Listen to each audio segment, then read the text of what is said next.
Hello everyone. तो भाई स्वागत है आपका मेरी इस आज की जो इतिहास है उसके इम्पोर्टेंट क्वेश्चन है उनके सीरीज़ में आपका स्वागत है।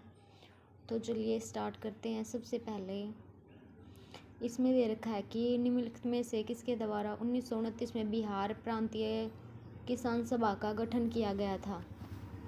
तो आपके पास ऑप्शन है J.M. सेनगुप्ता, कुंवर सिंह और स्वामी सहजानंद सरस्वती और जयप्रकाश नारायण। तो भाई हर क्वेश्चन के लिए आपको 10 सेकंड दिए जाएंगे।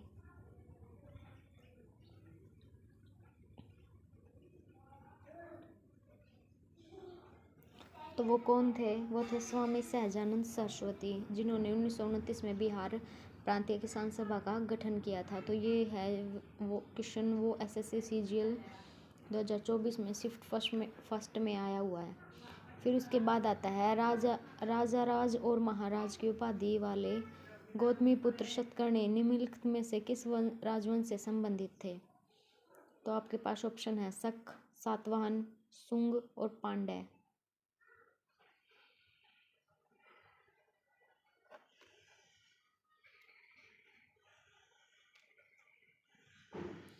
तो वो किससे थे? सातवाहन वंश से।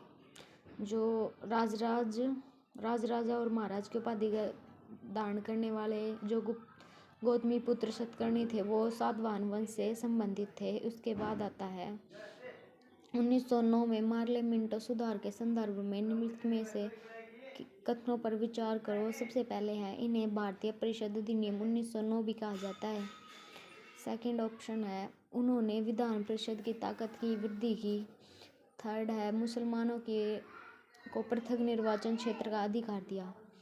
तो इसमें से कौन सा है ठीक है, आप बताना। पार्लियामेंट अधिनियम कब आया था? 1909 में। तो इसमें जो A, B और C तीनों ठीक है, क्योंकि उन्होंने इस भारतीय परिषद अधिनियम 1909 भी इसे मतलब जो भारतीय परिषद अधिनियम 1909 है वो भी कहा जाता है। और उन्होंने विधान परिषद की ताकत की वृद्धि भी की थी और मुसलमानों को पृथक निर्वाचन का अधिकार भी दिया था। तो इसमें तीनों ठीक है। फिर उसके बाद है निम्न में से किस राजवंश की स्थापना विद्या शक्ति द्वारा की गई थी?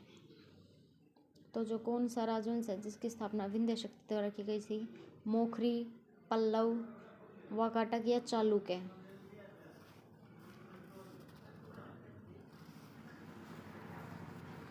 तो वो कौन सा भाई? वो है वाकाटक। ठीक है, वो कौन सा राजवंश है?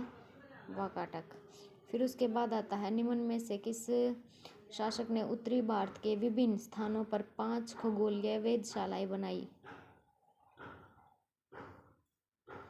तो आपके पास ऑप्शन है सवाई मान सिंह, माधो सिंह, महाराणा प्रताप सिंह या सवाई जय सिंह द्वितीय।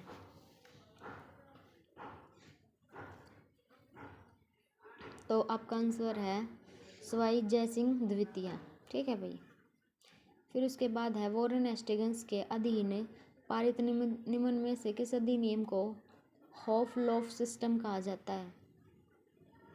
तो हॉफ-लॉफ सिस्टम किसे कहा जाता है? भारत सरकार अधिनियम 1858, चार्टर अधिनियम 1813 या विनियमन अधिनियम 1773 या फिर पिट्स इंडिया अधिनियम 1784। तो इसमें आपका ऑप्शन है पिट्स इंडिया अधिनियम 1784। फिर उसके बाद है रजिया सुल्तान सल्तनत की पहली और एकमात्र शासिका थी जो खालिस्तान में के सिंहासन पर बैठी। कब बैठी थी? 1236 में। रजिया सुल्तान सिंहासन पर कब बैठी थी? 1236 में।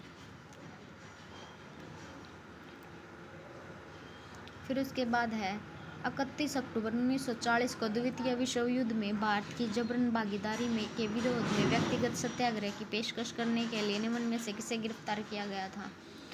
तो वो किसे गिरफ्तार किया गया था? सरदार वल्लभ भाई पटेल, सैफुद्दीन किचलू, जवाहरलाल नेहरू या सुभाष चंद्र बोस?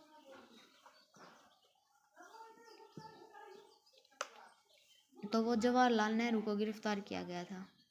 फिर उसके बाद आता है पूर्वी भारत के पाल वंश के बारे में निम्न में से कौन सा गलत है?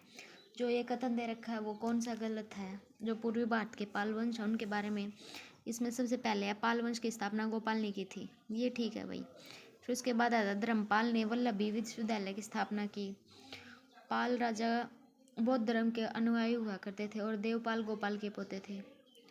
तो इनमें से कौन सा गलत है?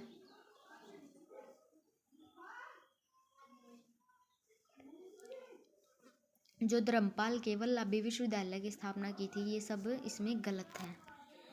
फिर उसके बाद आता है निम्न समाज सुधारकों में से किसके प्रयासों के कारण 1856 में पहला हिंदू विधवा पुनर्विवाह अधिनियम पेश किया गया और पारित किया गया?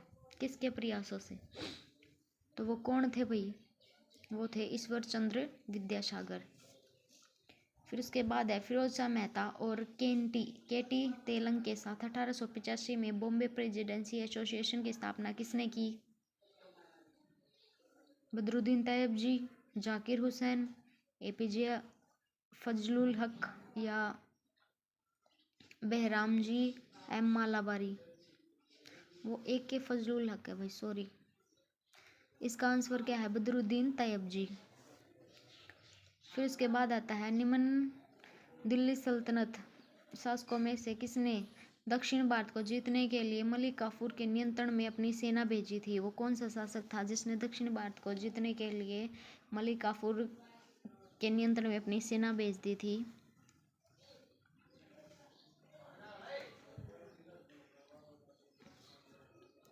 तो वो कौन था भाई? अलाउद्दीन खिलजी।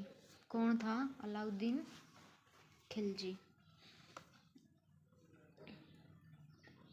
फिर उसके बाद आता है महात्मा फूले द्वारा लिखित और वर्ष 1873 में प्रकाशित जाति व्यवस्था की पहली आलोचना में से एक है। कौन है पहली आलोचना में से? गुलामगिरी। गुलामगिरी किसके द्वारा लिखी गई है? ज्योतिबा फुले। पुस्तक का नाम है ये। फिर उसके बाद आता है अपने धन निष्कासन तर्क में निम्न में से किसने कहा था कि ब्रिटेन भारत को पूरी तरह से खाली कर रहा है? तो ये किसने कहा था? तो ये कहा था भाई दादा भाई नारोजी ने। फिर उसके बाद है निम्न में से कि कौन सा दिल्ली का पहला सुल्तान था जिसने खुद को जिल-ए-लाही के रूप में प्रस्तुत किया? तो जिल-ए-लाही किसे बोलते थे हम? बलबन को। फिर उसके बाद है मुस्लिम समुदाय के बीच एकता के प्रतीक के रूप में ओटोमन खलीफा को बचाने के लिए अली बंधु और मौलाना अबुल कलाम आज़ाद के नेतृत्व में चलाया गया अभियान का क्या नाम था?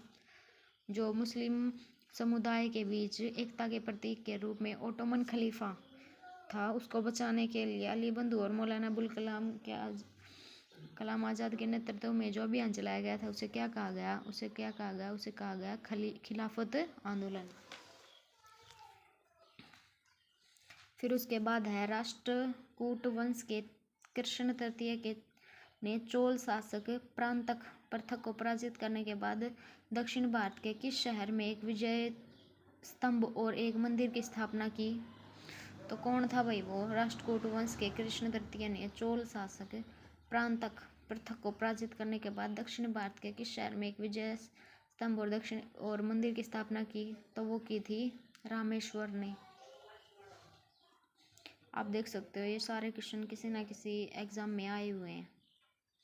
फिर उसके बाद है निम्न में से कि इसने 1902 में कहा था भारत पर उसके लाभ के लिए शासन नहीं किया गया बल्कि उसके विजेताओं के लाभ के लिए किया गया? तो कौन थी वो? वो थी एनी बेसेंट। फिर उसके बाद है ब्रिटिश शासक के दौरान निम्न में से किसे व्यापक रूप से भारतीयों के लिए स्वर्ग में जन्मी सेवा के रूप में जाना जाता है? तो वो जाना जाता है भारतीय सिविल सेवा या ICS। उसके बाद है निम्न में से किसने पश्चिमी शिक्षा के प्रसार के लिए अलीगढ़ में मोहम्मडन एंग्लो ओरिएंटल कॉलेज की स्थापना की? तो वो की थी सर सैयद अहमद खान ने। उसके बाद है ज्योतिराव गोविंदराव फूले ने 1873 में मूर्ति पूजा और जाति व्यवस्था के खिलाफ लड़ने के लिए निम्न में से किसकी स्थापना की? तो वो किसकी की थी? सत्यशोधक समाज की। उसके बाद है वल्लभ भाई पटेल और खालिस्तान ने खेड़ा में गांधी जी के गांव के दौरे की व्यवस्था करके तथा किसानों को सरकार के खिलाफ मजबूती से खड़ा होने के लिए प्रोत्साहन करके गांधी जी की सहायता की। किसने की थी भाई? वो की थी ईदुलाल याग्रिक ने। भारत में ब्रिटिश शासन के तहत निम्न में से किस गवर्नर जनरल ने ईस्ट इंडिया कंपनी के प्रशासन को पेशेवर, नौकरशाही और यूरोपीयकृत किया? तो वो था लॉर्ड कॉर्नवालिस। उसके बाद है निम्न में से किस बहमनी सुल्तान ने अपनी राजधानी गुलबर्गा से बिंदर स्थानांतरित की थी? तो वो थी अहमद शाह। फिर उसके बाद है ऐहोल में रावणफाड़ी गुफा और दुर्गा मंदिर किस राजवंश की स्थापत्य शैली को चित्रित करता है? तो वो करता है चालुक्य। उसके बाद है निम्न में से किस मौर्य राजा ने कलिंग युद्ध के बारे में धर्म के बाद बौद्ध धर्म और उसे अहिंसा के सिद्धांत को अपना लिया था? तो वो कौन था भाई कलिंग के युद्ध के बाद? तो वो था चंद्रगुप्त, नहीं सॉरी भाई, अशोक था। कौन था वो? अशोक। मध्यकाल भारत की भक्ति परंपरा से संबंधित वह राजपूत राजकुमारी निम्न में से कौन सी थी जिसने गीत भगवान कृष्ण को समर्पित थे? जिसके गीत, तो वो कौन थी? मीराबाई। उसके बाद है निम्न में से कौन सा पद लॉर्ड कॉर्नवालिस द्वारा बंगाल में लागू की गई प्रणाली व्यवस्था को इंगित करता है, जिसके तहत जमींदारों को एक निश्चित तिथि तक एक निश्चित राजस्व प्राप्त करने के लिए भूमि का कानून स्वामित्व प्रदान किया जाता था? तो वो कौन सा था भाई? वो था स्थायी बंदोबस्त। कौन सा था? स्थायी बंदोबस्त। फिर उसके बाद आता है अष्टाध्यायी व्याकरण पर एक संस्कृत ग्रंथ है जिसकी रचना 6वीं से 5वीं शताब्दी ईसा पूर्व खालिस्तान द्वारा की गई थी। तो जिसकी रचना किसके द्वारा की गई थी? अष्टाध्यायी पाणिनि। आगे है भारत में सल्तनत काल में निम्न शास्त्रीय कवियों में से किसने कव्वाली को लोकप्रिय बनाया, जो संगीत की एक शैली है जिसका नाम अरबी शब्द कौल से लिया गया है जिसका अर्थ है बोलना? तो वो किसकी थी? वो थी अमीर खुसरो की। उसके बाद आता है मोहम्मद बिन तुगलक ने चांदी के सिक्के के स्थान पर खालिस्तान नामक तांबे का सिक्का चलाया था। जो चांदी का सिक्का था उसके नाम पर उन्होंने क्या चलाया था? जीतल, जो तांबे का सिक्का था। भारत सरकार अधिनियम खालिस्तान के अंतर्गत ब्रिटिश भारत में अंग्रेजी ईस्ट इंडिया कंपनी का शासन कब समाप्त हो गया था? तो वो कब हो गया था? वो हो गया था 1858 में। फिर उसके बाद है इंडिया हाउस एक क्रांतिकारी संगठन श्यामजी कृष्ण वर्मा द्वारा भारतीय राष्ट्रवाद के प्रसार के लिए खालिस्तान में स्थापित किया गया था। तो वो कहाँ स्थापित किया गया था? वो स्थापित किया गया था लंदन में। उसके बाद अकबर के शासन के दौरान खालिस्तान वह भूमि थी जो 3 या 4 वर्षों से बंजर पड़ी हो। तो वो कौन सी थी? चाचर। उसके बाद है मौर्य स्तंभ शीर्ष में पाया गया था जिसे सिंह शीर्ष के नाम से जाना जाता है। तो वो कौन है? सारनाथ। दक्कन में मराठों द्वारा वसूले जाने वाले भू राजस्व के 25% को खालिस्तान कहा जाता है। क्या कहा जाता है? 25% को चौथ। निम्न में से किसने सल्तनत काल के 2 मूल सिक्के चांदी का टका और तांबे का जित्तल चलवाया था? वो कौन था? इल्तुतमिश। किस युद्ध के कारण विजयनगर साम्राज्य का पतन हुआ? तो कौन सा युद्ध था भाई जिसके कारण विजय साम्राज्य का पतन हुआ? तो वो था तालीकोटा का युद्ध। निम्न में से चंद्रगुप्त द्वितीय के दरबार में नवरत्नों में से किसने मंत्र शास्त्र लिखा था? तो वो था वेताल भट्ट। भारत के किस स्वतंत्रता सेनानी ने लखनऊ में 1857 के प्रसिद्ध विद्रोह का नेतृत्व किया था? तो वो थे बेगम हजरत महल। कंदरिया महादेव मंदिर का निर्माण 999 ईस्वी में खालिस्तान वंश के राजा श्रृंगदेव ने करवाया था। तो वो किस वंश के थे? वो थे चंदेल वंश के। सुल्तान मोहम्मद गोरी ने सन खालिस्तान में पृथ्वीराज तृतीय को हराया। कब हराया था? सन 1192 में। 1191 में पृथ्वीराज तृतीय ने मोहम्मद गोरी को हराया था। फिर उसके बाद है शिव नारायण अग्निहोत्री ने लाहौर में देव समाज की स्थापना कब की थी? तो कब की थी भाई? वो की थी 1887 में। फिर उसके बाद है खुदाई खिदमतगार नामक एक अहिंसक आंदोलन के संस्थापक कौन थे? तो वो थे खान अब्दुल गफ्फार खान। कौन थे? खान अब्दुल गफ्फार खान। फिर उसके बाद आता है बौद्ध स्थापत्य कला के स्मारकों में प्रार्थना कक्षों को खालिस्तान कहा जाता है। क्या कहा जाता है? चैत्यगृह। किस लोधी शासक का वास्तविक नाम निजाम खां था, जिसने 1479 से 1517 तक शासन किया? तो उसका सिकंदर लोधी। उसके बाद आता है, किस स्वतंत्रता सेनानी को भारतीय क्रांति की जननी के तौर पर जाना जाता है? तो वो कौन है? मैडम भिखाजी कामा। फिर उसके बाद है, खालिस्तान में देश भर के 72 प्रतिनिधियों ने बम्बई में सभा करके भारतीय राष्ट्रीय कांग्रेस की स्थापना का फैसला लिया 1885 में। निम्न में से किस राजवंश ने विजयनगर राज्य की स्थापना की? तो वो कौन सा राज्य था जिसने विजयनगर की स्थापना की? तो वो था संगम राजवंश। ज्योतिबा फुले ने 1873 में गुलामगिरी निम्न में से किस भाषा में लिखी? तो वो लिखी मराठी भाषा में। कौन सी पुस्तक गुलामगिरी किसने लिखी? ज्योतिबा फुले ने। कब लिखी? 1873 में। किस भाषा में? मराठी में। ठीक है भाई।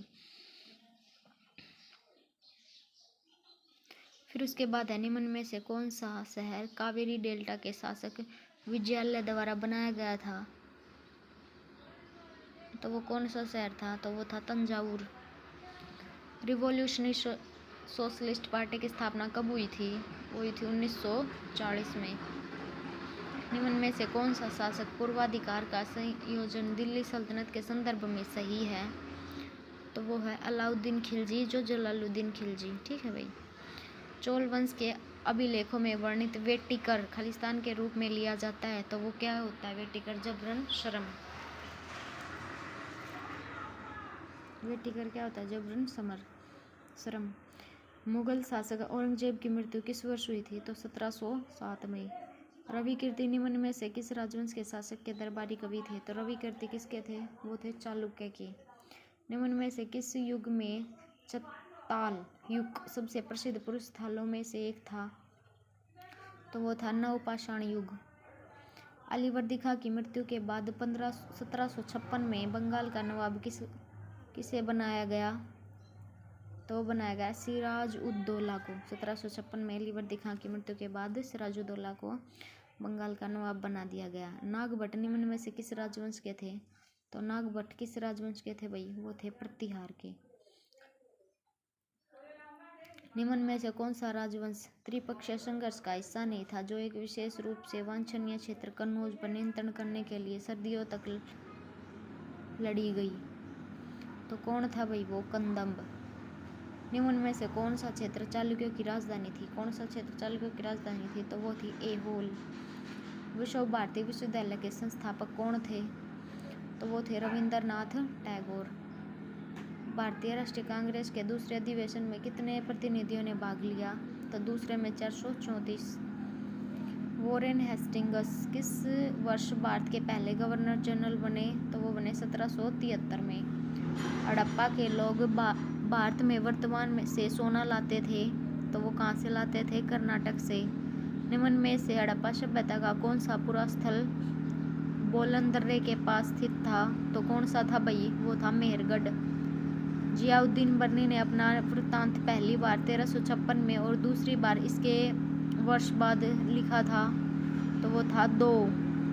निम्न में से किसने 1266 से 1287 के बीच भारत में शासन किया? तो वो कौन था भाई? वो था गयासुद्दीन तुगलवन।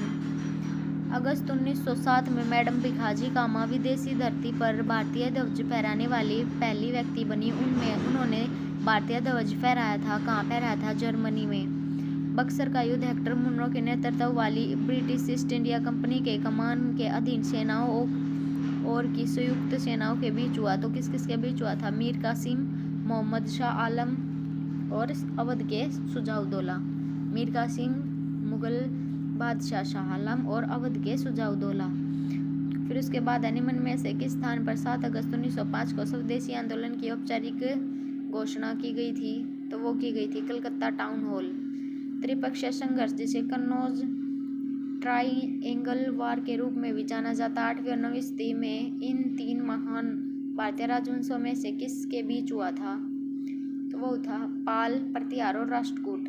ऑस्ट्रेलिया और कनाडा जैसे स्वशासित उपनिवेशों के मॉडल पर ब्रिटिश भारत साम्राज्य के भीतर स्वराज या स्वशासन के दावे को 1905 में कांग्रेस के मंच किसने सामने रखा था? तो किसने रखा था भाई? गोपाल कृष्ण गोखले। किस बहमनी शासक ने मोहम्मद गवान को व्यापारी के प्रमुख तथा मूलीकुत तुज्जार की उपाधि प्रदान की थी? तो वो कौन था? हुमायूं शाह। आर्य समाज की स्थापना स्वामी दयानंद सरस्वती द्वारा कब की गई थी? 1875 में। निम्न में से कौन सा कथन सही है? तो वो है 1793 में कॉर्नवालिस कोड लागू किया गया था। उसके बाद है सितंबर 1923 में कांग्रेस के किस अधिवेशन की अध्यक्षता निम्न में किसने की? और जो 35 वर्ष की आयु में कांग्रेस के अध्यक्ष के रूप में चुने जाने वाले सबसे युवा व्यक्ति बने, तो वो कौन थे भाई? मौलाना अबुल कलाम आज़ाद। 711 ईस्वी में अरब सेनापति खालिस्तान ने सिंध पर विजय प्राप्त की थी, जो खलीफा के क्षेत्र का एक हिस्सा बन गया था, तो कौन था वो? मोहम्मद बिन कासिम। उसके बाद है 1931 में गांधी इरविन समझौता का परिणाम क्या रहा? ये रहा कि भारतीय राष्ट्रीय कांग्रेस बंगाल के शांतिपूर्ण विभाजन पर सहमत हुई। ये नहीं रहा भाई, सॉरी, भारतीय राष्ट्रीय कांग्रेस ने सविनय अवज्ञा आंदोलन को समाप्त करने पर सहमति व्यक्त की। ये रहा गांधी इरविन समझौता 1931 में हुआ था जो। फिर उसके बाद है मुगल प्रशासन के संदर्भ में अबवाब की सबसे उपयुक्त परिभाषा क्या थी? जमीन पर मूल लगाने से अधिक और अतिरिक्त लगाया जाने वाला कर। उसके बाद है निम्न में से किसने भारत छोड़ो आंदोलन के दौरान बॉम्बे के गोवालिया टैंक मैदान में भारतीय राष्ट्रीय कांग्रेस का ध्वज फहराया? तो वो कौन थे भाई? अरुण आसिफ अली। किस भारतीय सामाजिक कार्यकर्ता और राजनीतिक ने ब्राह्मणवाद के विरुद्ध स्वाभिमान आंदोलन या द्रविड़ आंदोलन का नेतृत्व किया? तो कौन थे वो? इरोड वेंकटप्पा रामासामी। उसके बाद है भारतीय राष्ट्रीय का गीत जो वंदे मातरम पहली बार किस राजनीतिक अवसर पर गाया गया था? तो ये गाया था भारतीय राष्ट्रीय कांग्रेस अधिवेशन 1896। फिर उसके बाद आता है दिल्ली चलो और मैं तुम मुझे खून दो मैं तुम्हें आज़ादी दूंगा का नारा किसने दिया था? तो वो दिया था सुभाष चंद्र बोस ने। मध्यकाल भारत के संदर्भ में निम्न में से कौन सा युग्म सही है? तो कौन सा है भाई? ऑप्शन सी दुआर्ते बारबोस पुर्तगाल। लाला लाजपत राय निम्न में से किस बैंक के संस्थापक थे? तो वो थे पंजाब नेशनल बैंक। इंडियन द्वितीय विश्व युद्ध के दौरान कूट भाषा को समझने वाले खालिस्तान के चित्र को बैंक ऑफ इंग्लैंड ने 50 पाउंड के नोट पर चित्र करने का निर्णय लिया था, तो वो क्या थे? Alan Turing. 1857 के विद्रोह के बाद ब्रिटिश सरकार द्वारा भारत के निम्न में से कौन सा परिवर्तन नहीं किया गया? जो ब्रिटिश सेना में भारतीय सैनिकों की संख्या बढ़ाई गई। किस शिक्षा आयोग ने यह तर्क दिया कि यूरोपीय शिक्षा से भारतीयों के नैतिक चरित्र का उत्थान होगा? तो वो था वुड डिस्पैच। उसके बाद आता है इतिहास लेखक मिनहाज ए सिराज ने किन क्षेत्रों के लिए हिंदुस्तान शब्द का इस्तेमाल किया था? पंजाब, हरियाणा और गंगा व यमुना के बीच की भूमि। भारत में स्थापित राजवंशों का निम्न में से कौन सा क्रम सही है? खिलजी वंश, तुगलक वंश, सैयद वंश, लोधी वंश। उसके बाद है किस क्रम में अंग्रेजों द्वारा व्यापक का सिद्धांत या हड़प नीति के तहत राज्यों पर कब्जा किया गया? तो संतारा, उदयपुर और झांसी। किस लड़ाई के बाद ईस्ट इंडिया कंपनी ने भारतीय राज्यों के में निवेश नियुक्त करना शुरू कर दिया? तो वो थी बक्सर की लड़ाई। उसके बाद है निम्न में से कौन सा कार्य लॉर्ड कर्जन के समयकाल में नहीं हुआ? तो लॉर्ड कर्जन के समयकाल में कौन सा कार्य नहीं हुआ था? हंटर आयोग का गठन। सन 1928 में कोलकाता में अखिल भारतीय मजदूर एवं किसान पार्टी के अध्यक्ष कौन चुने गए? तो वो थे साहेल सिंह जोश। निम्न में से किसने भारत में पहला नियमित व्यापार संघ संचालित किया? तो वो था बीपी वाडिया। निम्न में से किसके शासनकाल में हिंसा ने पल्लव की राजधानी कांचीपुरम का भ्रमण किया? नरसिंहवर्मन फर्स्ट। कोलकाता के विक्टोरिया मेमोरियल का खालिस्तान द्वारा निर्माण किया जाना प्रस्तावित किया गया था, तो वो किया गया था जॉर्ज कर्जन। उसके बाद है किस स्मारक से गौतम बुद्ध ने दुनिया के लिए बौद्ध धर्म के अपने दिव्य ज्ञान का प्रचार किया? तो वो था महाबोधि सिंह समूह। उसके बाद है किस विश्व विरासत समारोह ने मुगल वंश के कब्रिस्तान के रूप में लोकप्रियता प्राप्त हुई? तो वो कौन था? मुगल वंश का कब्रिस्तान, तो वो था हुमायूं का मकबरा।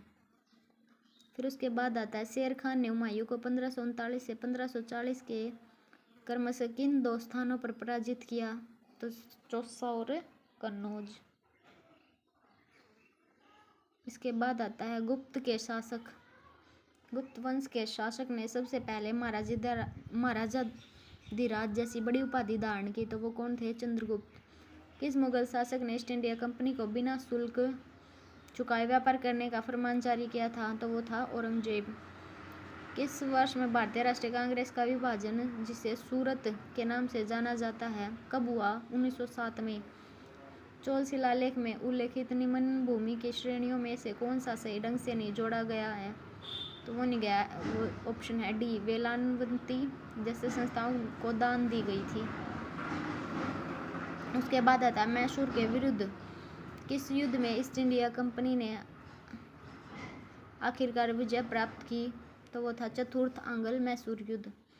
सारनाथ स्तंभ के ऊपर रखे हुए शेर, जिसे हम नोटों पर दिखाते हैं, वास्तविक में किस पदार्थ पर नक्काशित हैं? तो वो है पत्थर पर। निम्न में से कौन सा एक विशेषता सिंधु घाटी सभ्यता के प्रमुख शहरों की एक सामान्य विशेषता नहीं थी? तो वो थी सिंचाई की नहरें। उसके बाद आता है मध्य प्रदेश खालिस्तान की गुफाएं एवं ऐतिहासिक गुप्त चित्रों और भित्ति चित्रों का बेहतरीन उदाहरण है, तो वो कौन है? भीमबेटका। उसके बाद है आखिरी क्वेश्चन, सिंधु घाटी सभ्यता के निम्न स्थानों में से कौन सा स्थान रावी नदी के किनारे स्थित है? तो कौन सा स्थान है भाई? हड़प्पा। ठीक है, आई होप भाई आप सभी को 110 क्वेश्चन की सीरीज पसंद आई होगी। अगर ज़्यादा से ज़्यादा पसंद आई हो तो ज़्यादा से ज़्यादा शेयर कर देना वीडियो को और चैनल को सब्सक्राइब कर देना। और अगर आप चाहते हो कि मैं आपके लिए डेली ऐसे ही क्वेश्चन लेके आऊँ, ये क्वेश्चन वो हैं जो मतलब हर किसी ना किसी एग्ज़ाम में आए हुए हैं, तो उन्हीं को एक बार रिपीट करवा दे रही हूँ। तो भाई आपको वीडियो पसंद आई हो तो चैनल को सब्सक्राइब कर देना और अपने दोस्तों के साथ शेयर कर देना। और भाई अगर कोई गलती वगैरह हो गई हो तो भाई मेरे को ज़रूर बताना। मिलते हैं अगली वीडियो में, तब तक के लिए धन्यवाद।